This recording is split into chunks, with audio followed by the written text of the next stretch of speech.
Mark Rogers TV previewing the 2014 college football season, and we're kicking off out west with Stanford and Donald King of Last Word on Sports. Hey, Donald, thanks so much for joining us. Thanks, Mark. Good to be here. The emergence of Stanford football started with Jim Harbaugh, the big upset at USC, being like a 40-point underdog. That seems to be kind of a landmark game and kind of thrusting the Cardinal as a program.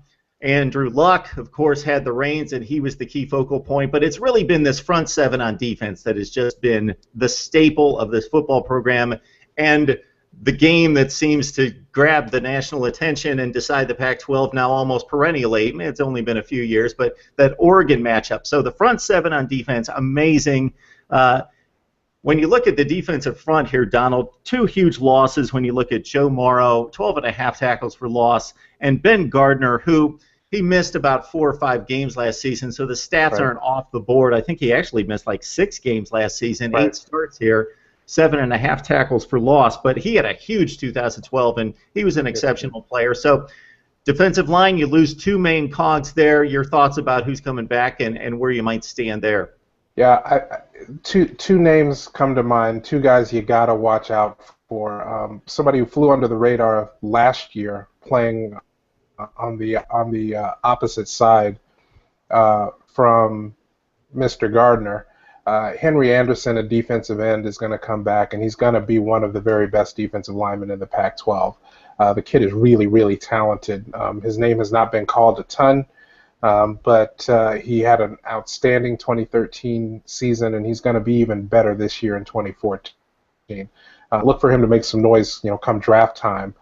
Next season. He's got all the physical gifts, and it's not going to be exactly the same as when you're able to play against somebody as exceptional as Gardner, but notice that the Gardner loss didn't completely cause the defense to fall off a cliff. He was gone before the Oregon game, and as folks who watched that one closely will remember, the defense held up pretty daggone well for the first 3 quarters of that game.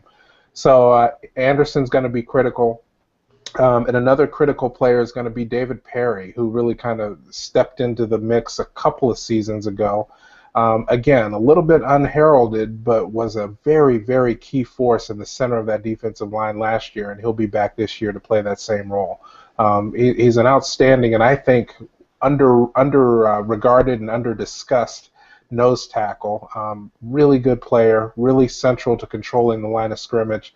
Particularly helpful against those read option types of attacks like Oregon, but he's going to be critical and going to be very important. And the other starter on the other defensive end in that 3-4 alignment is going to be Blake Luters, the converted linebacker, who really moved into that position last year out of necessity when Gardner went down.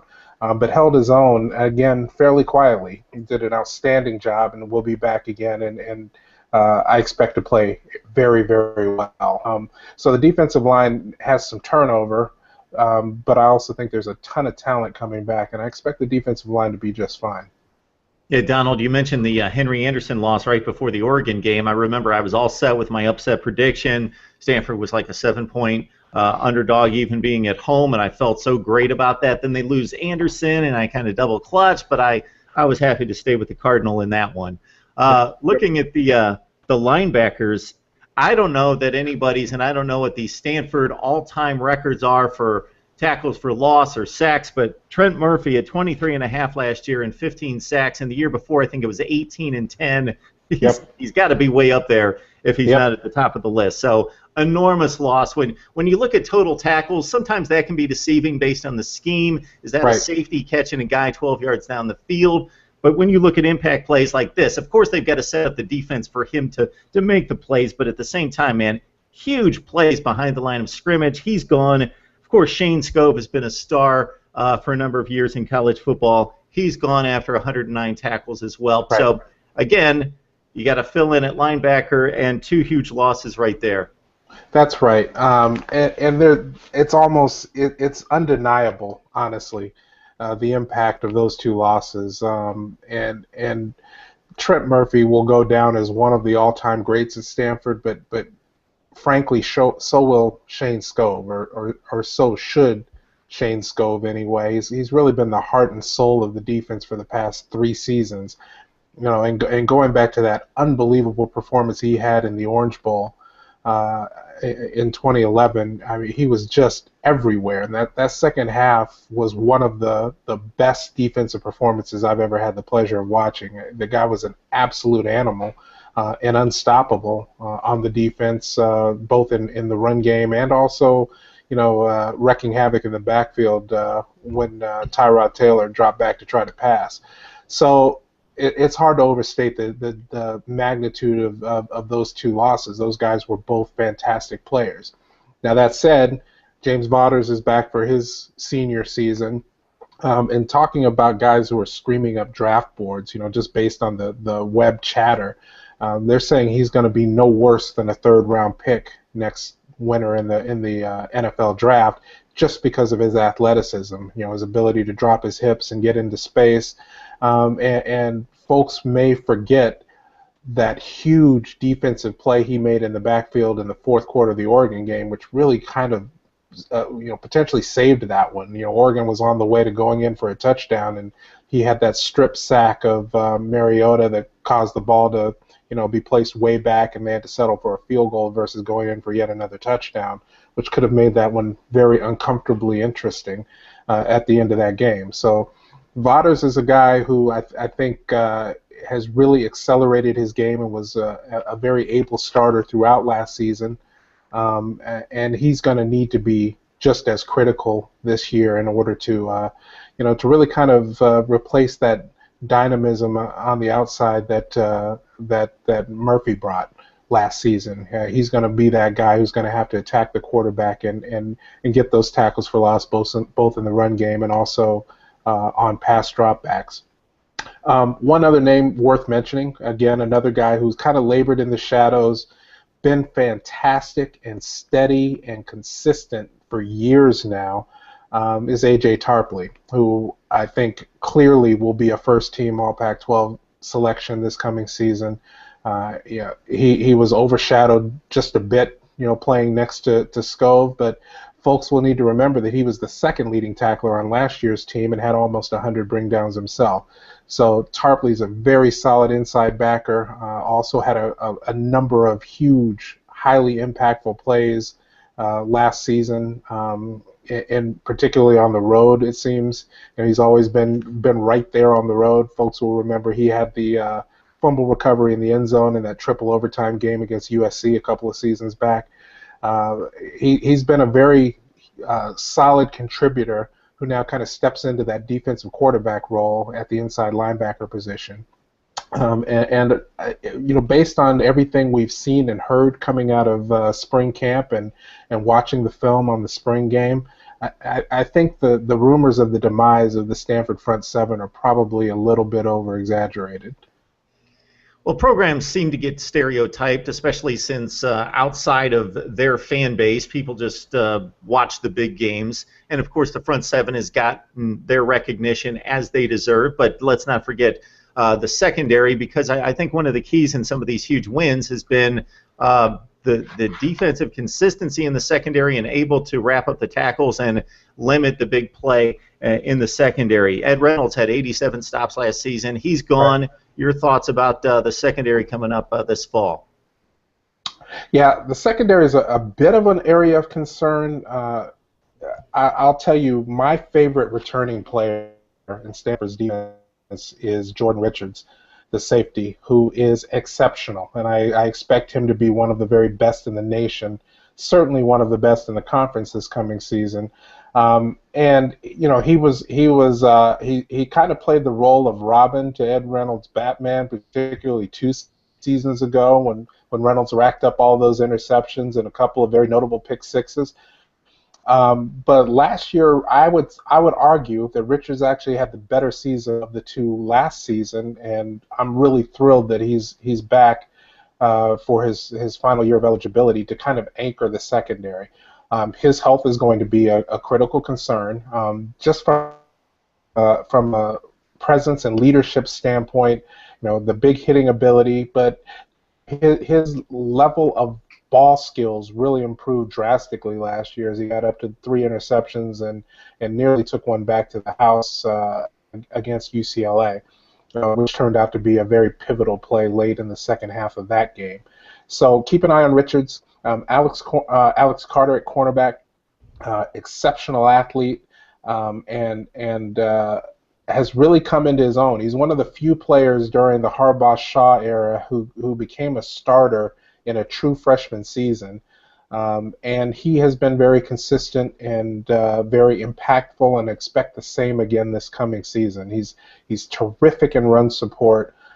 He's got very strong cover skills, very physical cornerback on the outside, and incredibly athletic, and has gotten some note as one of the underclassmen to look out for as a potential 3-year player who could come out early in next year's draft and actually get some attention because of his cover skills and his physicality. So Richards had that almost pick six when I believe UCLA had cut the game to like 17-10. Right. They got the ball back, and they could have tied the game, and then that pretty much decided at 24-10. Right, that's exactly right. He really kind of put that one away, and it's hard to forget that huge hit he had in the Rose Bowl 2 years ago against Wisconsin. And again, totally legal, totally clean. That poor kid didn't even know it hit him though. It was one of those signature big hits, and he's known for that level of physicality, but where he's really improved, I'd say, are in his ball skills and his ability to wreak havoc, in terms of pass breakups and interceptions on the back end. Any possible differences in this defense and what they will attempt to do, what the scheme could be with Derek Mason leaving for Vanderbilt? I expect not. I actually think there's very good continuity from a staff standpoint. I expect the scheme to be incredibly consistent with what it's been in the past. I think it's still going to be a very strong attacking 3-4 scheme. I think the challenge is going to be the game planning and the ability to take things away. They're clearly losing Mason will have an impact. The question is how big. I don't think philosophically the team is going to change at all. And I expect the defense to be surprisingly strong in the wake of all the personnel losses and, of course, in leadership at the defensive coordinator position. So I think there's a tendency for folks to say, yeah, can't maintain it. It's not going to be the same. I don't know that that's true. Obviously, health always plays into it. Last year's defense was able to sustain some nicks and bruises and and physical difficulty with key players along the defensive line and in the front seven. This year, I think the key health concern is going to be in the defensive backfield, and if those folks can stay upright and remain healthy throughout the season, I think the defense is poised to have a very special year. All you have to do is think back about when Harbaugh left, and a lot of people around the country thought, well, it's all going to cave in now because this is not a perennial giant that wins all the time. They haven't won for like 10 years, done anything since the 99 Rose Bowl, so they're going to cave in, but David Shaw has done a great job. The schedule always kind of fascinates me, Donald, so we'll look at the Stanford schedule because in college football it's not like the NFL. It's not a formula schedule where it drives me crazy when they release the NFL schedule and everybody is talking and tweeting about the NFL schedule. Well, you can pretty much predict what 12 of the 14 games, something in that range, 12 or 14 out of the 16 games are going to be for any one team because they play their own division, they play another division in the other conference, and it's all formulaic. But in college football, number one, these teams are running all over the country looking for opponents to fill out a non-conference slate.